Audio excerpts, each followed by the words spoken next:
Depuis que Trump s'est fait bannir de tous les réseaux sociaux, ils font énormément parler d'eux, que ce soit en bien ou en mal, mais ils posent surtout beaucoup de questions concernant leur, on va dire, liberté de modération. Et aujourd'hui, on a une réflexion très intéressante, car Facebook fait parler de lui en Australie, car Facebook défie l'Australie en bloquant les contenus d'actualité. Alors c'est un minuscule article, mais je trouvais que ça donnait un peu du grain à moudre dans la réflexion sur les réseaux sociaux.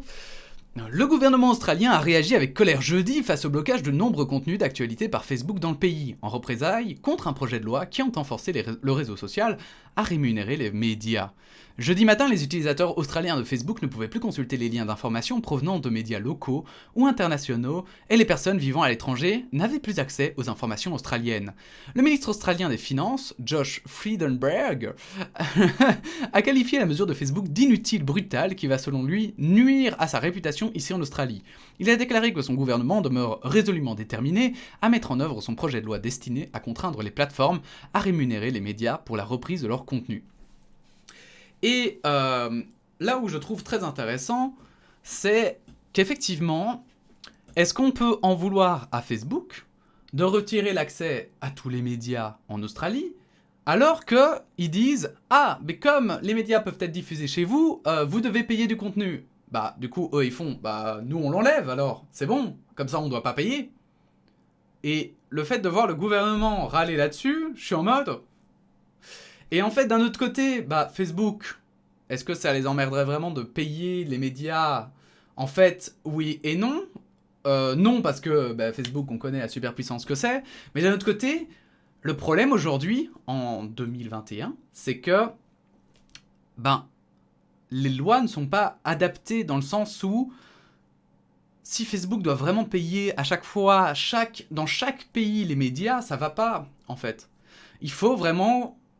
Enfin, selon moi, en fait, le problème, il est là, c'est qu'en fait, on refuse de réfléchir de manière, on va dire, mondiale, de manière uniforme, à une législation qui serait logique.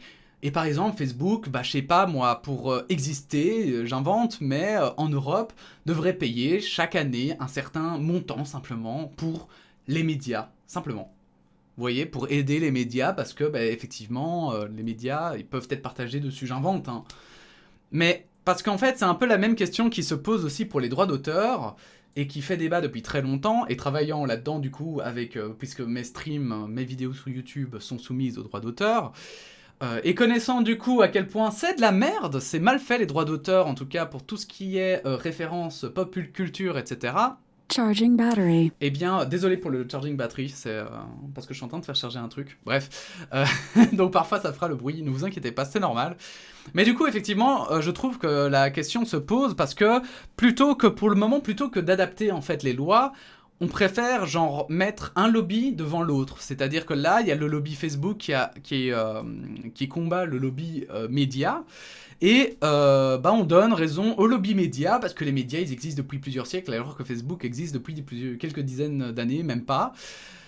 Et en fait, c'est injuste, parce que c'est injuste et c'est illogique, parce que ça va pas régler le problème, en fait. Les médias vont toujours se retrouver dans la merde, et c'est pas parce que Facebook va tout à coup payer une dividende que les médias vont mieux fonctionner. Et en plus, Facebook étant une société privée, c'est aussi ça le piège, bah, c'est que, logiquement, elle peut faire ça. Et donc pour effectivement les droits d'auteur, c'est exactement c'est le même questionnement. C'était avec le fameux article 13 que YouTube avait discuté. C'était les droits d'auteur contre YouTube, le lobby des droits d'auteur contre le lobby de YouTube. YouTube voulant garder sa liberté évidemment de pouvoir gagner de l'argent sur le dos de création d'autres personnes, je le dirais un peu comme ça.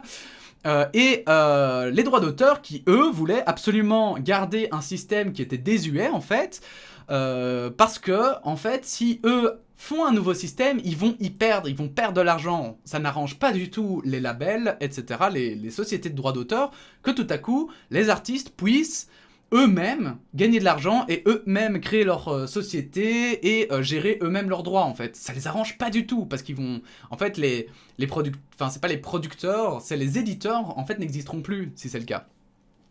Or, ça les arrange pas du tout. En plus, ils ont un moyen de durcir la loi et donc de gagner encore plus d'argent que ce qu'ils gagnent aujourd'hui. Et donc, c'est exactement le même type de pensée, et on a donné raison aux droits d'auteur, mais ce qui fait que, en fait, c'est absurde, parce que si on y réfléchit, ces droits d'auteur ont gagné à court terme, donc à court terme, ils vont avoir beaucoup de revenus, puisque du coup, bah, on va peut-être striker des vidéos, etc. Mais en fait, les gens, ils vont arrêter d'utiliser les références de la pop culture, ils vont arrêter d'utiliser les références qui ont des droits d'auteur, en fait. Ils vont juste arrêter, ils vont pas payer les droits. Et il y a juste de nouvelles musiques qui vont émerger, avec, justement, peut-être des droits plus libres, ou des droits plus logiques. Et puis, bah, les éditeurs vont quand même disparaître. Alors qu'ils auraient pu trouver un compromis et faire un peu de logique. Bref, ça c'est mon opinion, et donc c'est pour ça que je trouvais que c'était très intéressant ce mini-article. On va quand même le terminer évidemment. Position dominante, ce projet a été adopté la semaine dernière par la Chambre des représentants et est désormais devant le Sénat.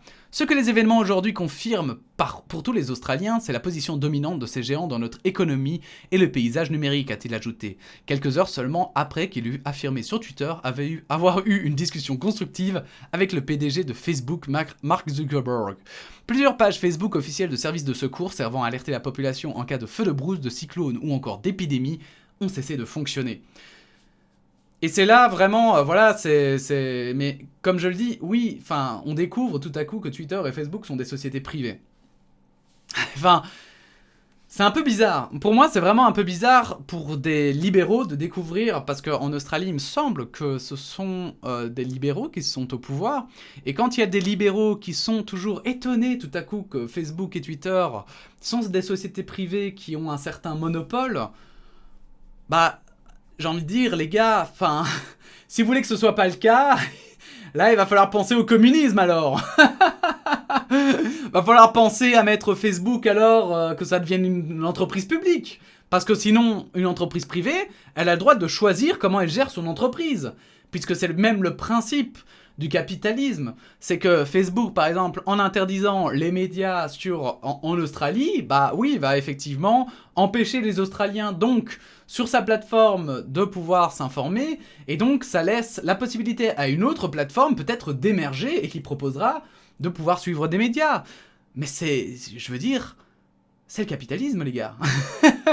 Faut arrêter maintenant de venir pleurer parce que Facebook est une société privée. Enfin, c'est vrai que c'est des trucs genre, je sais pas, si vous êtes, voilà, si vous êtes, je vais le dire un peu comme ça, vous le savez que j'utilise ce terme pas du tout péjorativement, si vous avez, si vous vous sentez de droite, ou que simplement vous êtes capitaliste, ou j'en sais rien, et que vous pouvez m'expliquer peut-être pourquoi pour vous, ça semble illogique effectivement que Facebook puisse prendre cette décision, sachez que votre opinion m'intéresse, donc n'hésitez pas évidemment à la mettre en commentaire, n'hésitez pas à vous abonner, à mettre un pouce bleu ou un pouce gris si vous n'aimez pas cette vidéo ou si vous l'aimez, et puis n'hésitez pas à la partager évidemment autour de vous. Voilà, c'était une toute petite nouvelle, mais que je trouvais pleine de réflexion, et puis on se retrouve bientôt pour d'autres actualités. Merci à vous, à bientôt. La bise.